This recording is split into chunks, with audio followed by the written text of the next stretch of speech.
Everybody, I hope you are doing well. Today we'll talk about how to fix or how to solve the problem of denied account on Shazam. You go to settings.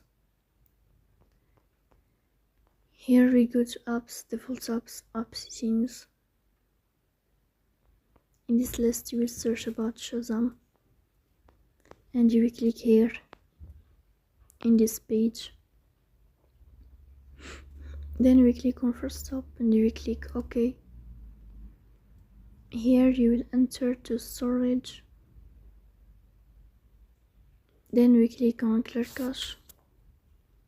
In the end you will turn off your phone and you will wait a moment to restart your phone again to fix that problem. So that's all. Don't forget to support us by like and subscribe. See you next time.